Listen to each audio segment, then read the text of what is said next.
Hello दोस्तों, मेरा नाम है दिशा बिष्टगौड़ और आप देख रहे हैं जागरण जोश.com।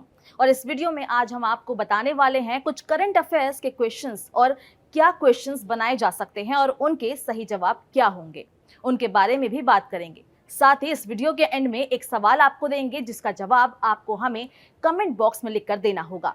तो चलिए शुरू करते हैं पहले सवाल के साथ। पहला सवाल है, हाल ही में कौन सा देश the agriculture innovation mission for climate पहल में शामिल हुआ? ऑप्शंस हैं जापान, इजराइल, भारत, मैक्सिको। इसका सही जवाब है ऑप्शन सी, भारत यानी इंडिया। हाल ही में the agriculture innovation mission for climate पहल में शामिल हो गया है भारत। अमेरिका ने भारत के इस पहल का स्वागत किया है और the agriculture innovation mission for climate संयुक्त राज्य अमेरिका और संयुक्त अरब अमीरात की एक संयुक्त पहल है और इस पहल को इन्होंने 2021 नवंबर में लॉन्च किया था। AIM4C जलवायु स्मार्ट कृषि और खाद्य प्रणालियों में निवेश और नवाचार का समर्थन करता है।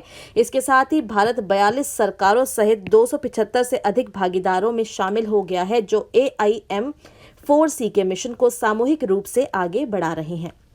अगला सवाल है, समुद्री सुरक्षा में सहयोग को बढ़ाने के लिए भारतीय नौसेना ने किस देश के साथ एक समझौता ज्ञापन पर हस्ताक्षर किए हैं?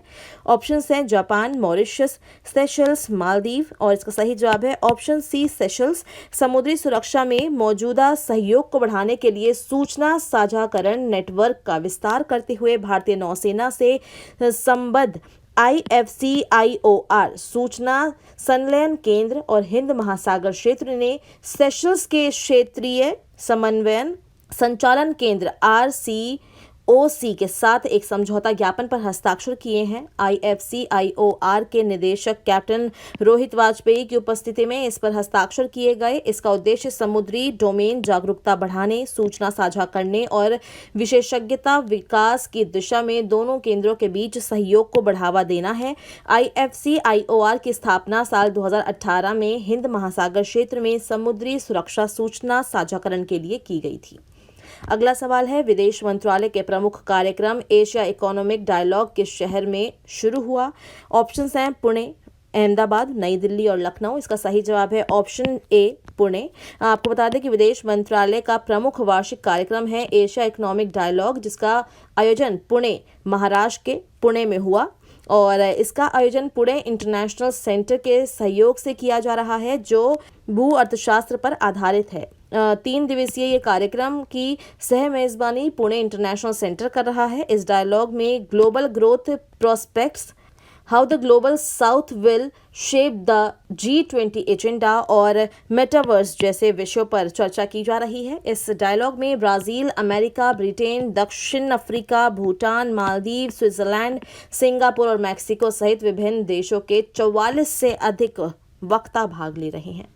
अगला सवाल है, किस भारतीय अमेरिकी ने हाल ही में अमेरिकी राष्ट्रपति चुनाव के लिए अपनी उम्मीदवारी पेश की है? आपके ऑप्शंस हैं राशिद हुसैन, विवेक रामास्वामी, हरदयाल राजा कृष्णमूर्ति। इसका सही जवाब है ऑप्शन बी, विवेक रामास्वामी। भारतीय अमेरिकी हैं विवेक रामास्वामी, जिन्होंने 2024 में होने वाले राष्ट्रपति चुनाव में रिपब्लिकन पार्टी का उम्मीदवार बनने की दौड़ में शामिल होने की घोषणा कर दी है। निक्की हेली के बाद वो दूसरे भारतीय अमेरिकी हैं जिन्होंने अमेरिकी राष्ट्रपति चुनाव के लिए अपनी दावेदारी पेश की है। निक्की हेली ने हाल ही में रिपब्लिकन पार्टी की ओर से अपनी अमेरिकी राष्ट्रपति चुनाव के लिए उम्मीदवारी पेश की थी और विवेक का जन्म 9 अगस्त 1985 सिंसिनाटी, ओहियो में हुआ था। उनके माता पिता भारतीय राज्य केरल से जाकर अमेरिका में बस गए थे। विवेक स्ट्राइव एसेट मैनेजमेंट के सह संस्थापक और कार्यकारी अध्यक्ष भी हैं। अगला सवाल है, जातिगत भेदभाव पर रोक लगाने वाला पहला अमेरिकी शहर कौन सा बना है? आपके ऑप्शंस हैं New York, Seattle, Boston, San Francisco. इसका सही जवाब है ऑप्शन बी, सिएटल। संयुक्त राज्य अमेरिका का उत्तरी शहर है सिएटल, जहां जातिगत भेदभाव को खत्म करने वाला देश का पहला शहर वो बन चुका है।